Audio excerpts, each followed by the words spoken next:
مچھلی ذبح کیوں نہیں کی جاتی؟ اور اگر یہ ذبح نہیں کی جاتی تو یہ پھر ہمارے لیے حلال کیسے ہوئی؟ یہ سوال اکثر ہمارے ذہنوں میں گردش کرتا رہتا ہے، تو آئیں آج اس کا جواب جانتے ہیں۔ اسلام نے حرام کھانے سے منع کیا ہے اور حلال کھانے کا حکم دیا ہے، اور حلال بھی وہ جسے اسلامی طریقے سے ذبح کیا جائے۔ غیر مسلم نہ صرف حرام کھاتے ہیں بلکہ وہ مسلمانوں پہ اعتراضات بھی کرتے ہیں اور مچھلی کی مثال دیتے ہیں کہ آپ لوگ تو اسے بغیر ذبح کیے ہی کھاتے ہو۔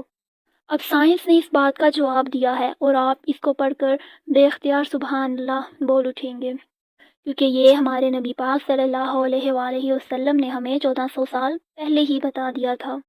تو مچھلی جب پانی سے باہر آتی ہے تو اس کی باڈی کا جتنا بھی بلڈ ہے، اس کا تمام خون پوری باڈی سے نکل کر اس کے منہ میں موجود ایپیگلوٹس میں آ جاتا ہے۔ جیسے ہیومنس میں ہوتا ہے نا، گلوٹس کے اوپر ایپیگلوٹس ایک لیڈ ہوتا ہے، ڈھکن نما وہ پارٹ ہوتا ہے ہماری باڈی کا، ویسے ہی وہاں مچھلی میں ایپیگلوٹس میں سارا خون جو ہے وہ جمع ہو جاتا ہے۔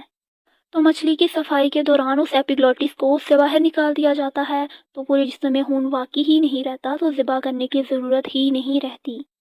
اور یہ بات ذہن میں رکھیں کہ اسلام ذبح کا مطلب خون باہر نکالنے کے لیے ہی کہتا ہے، کیونکہ خون میں ہی تمام جراثیم موجود ہوتے ہیں۔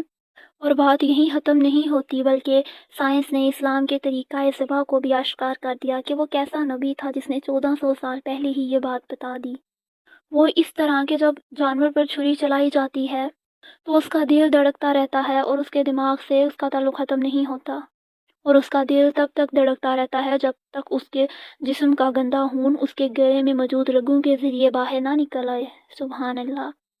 اور دوسرا غیر حلال طریقہ ہے، اور وہ یہ ہے کہ جانور کو کرنٹ شاک دے کر اسے مارا جاتا ہے، جس سے وہ جلد ہی مر جاتا ہے، اس کا دل دھڑکنا بند کر دیتا ہے، اور جب دل دھڑکے گا ہی نہیں تو پورے جسم میں خون موجود ہوگا جو کہ باہر نہیں آئے گا۔ یہی گندا خون رہنے کی وجہ سے وہ حلال نہیں رہے گا۔